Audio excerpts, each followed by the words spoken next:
Hello everyone, welcome to my YouTube channel. In this video, I am going to discuss an important theorem which we use to find inverse Laplace transform. The theorem is called Convolution's theorem. The statement of theorem is, if ft and gt be any two piecewise continuous and exponential order function such that the inverse Laplace transform of f bar s is ft and the inverse Laplace transform of g bar s is gt, then convolution theorem states that the inverse Laplace transform of f bar s into g bar s is the definite integral 0 to t f of u into g of t minus u du.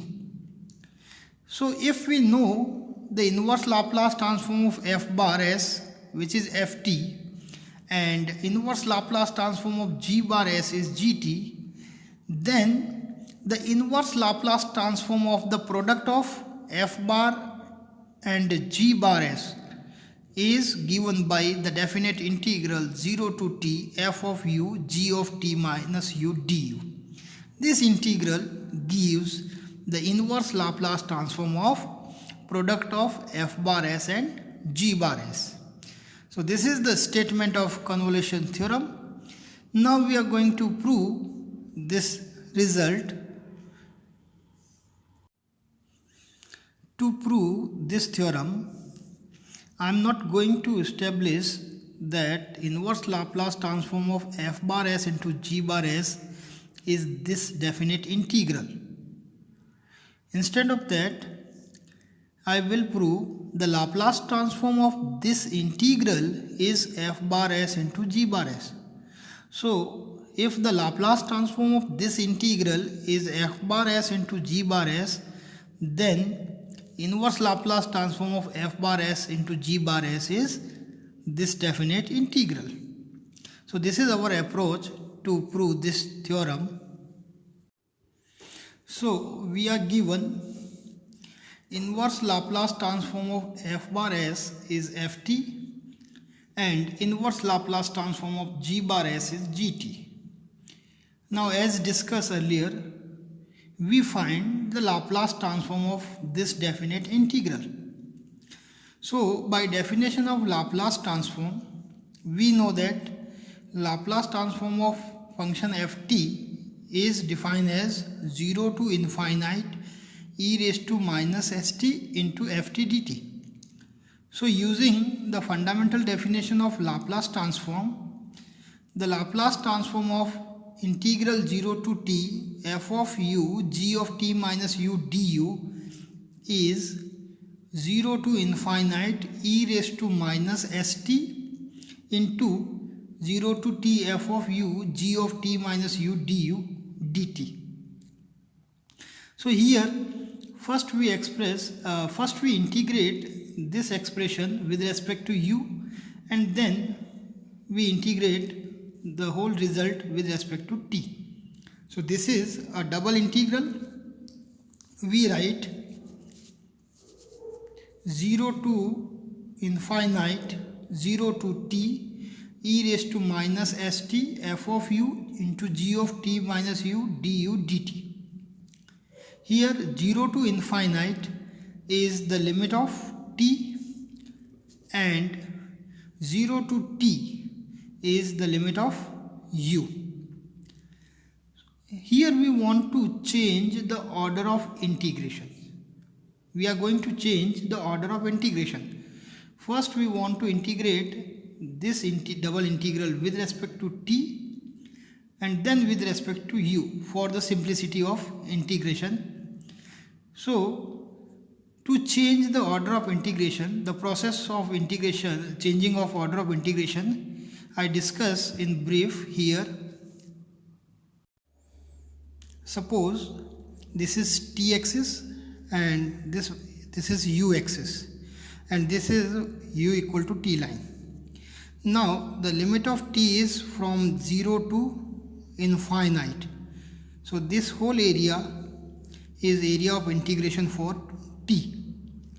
Now the lower limit of u is 0 to u equal to t. So this region is the area of integration for variable u and t. Now to change the order of integration, we take a strip parallel to t axis, and then we find the limit of t is here, t equal to u. So lower limit of t is u and upper limit is up to infinite. So after changing the order of integration, limit of t become u to infinite, and for u we arrange the strip from u equal to 0 to u equal to infinite. So after changing the order of integration, limit of u become 0 to infinite. So after changing the order of integration, we have the Laplace transform of integral 0 to t f of u g of t minus u du is equal to limit 0 to infinite, which is limit of u, and from u to infinite, which is limit of t, e raised to minus st f of u g of t minus u dt du. Now this integral first perform with respect to t and then with respect to u. Now we take a substitution, put t minus u equal to x. Then we have dt equal to dx. The lower limit of t at t equal to u gives x equal to 0, and the upper limit t equal to infinite gives x equal to infinite. So after substitution we get 0 to infinite, which is limit of u, f of u is purely function of u, into now limit of x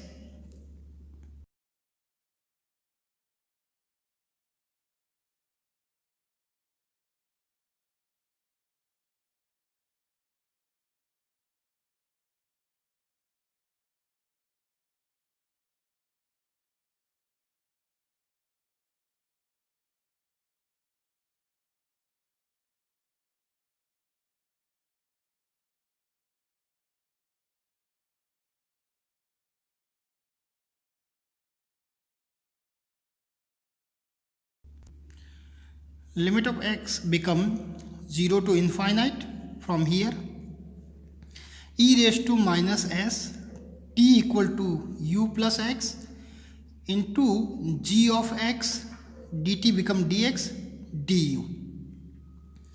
Now from here we write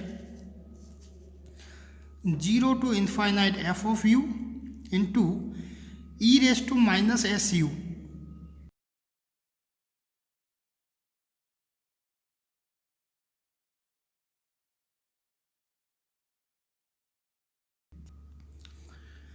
which is purely function of u into 0 to infinite e raised to minus sx into gx dx du.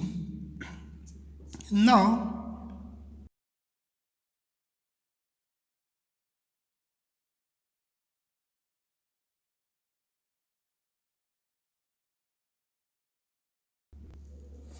in this integral we change the parameter x by t, we get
0 to infinite f of u into e raised to minus su into 0 to infinite e raised to minus st gt dt into du.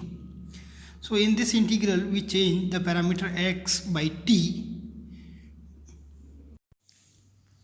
Now the integral 0 to infinite e raised to minus st gt dt. This integral is what? This is the Laplace transform of the function gt. So we write 0 to infinite f of u e raised to minus su into Laplace transform of gt into du. Further, in this integral we change the parameter u by t, then we get 0 to infinite e raised to minus st into ft dt. Here we change the parameter of integral u by t, we get 0 to infinite e raised to minus st into ft dt into Laplace transform of gt. This integral again we have the Laplace transform of ft function. The integral 0 to infinite e raised to minus st ft dt. This integral is Laplace transform of ft function. So we write Laplace transform of ft into Laplace transform of gt. Therefore we have Laplace transform of integral 0 to t f of u into g of t minus u du equal to Laplace transform of ft is what? F bar s. As we given, inverse Laplace transform of f bar s is ft. So Laplace transform of ft is f bar s into Laplace transform of gt is g bar s. So we have the Laplace transform of this definite integral is f bar s into g bar s, and therefore we get the inverse Laplace transform. We transfer this operator in the right hand side, we get inverse Laplace transform of f bar s into g bar s is equal to the definite integral 0 to t f of u into g of t minus u du. So this is the convolution theorem. Using this theorem we find inverse Laplace transform. So we take few important examples on convolution theorem in next video. So see you in next video. Thank you.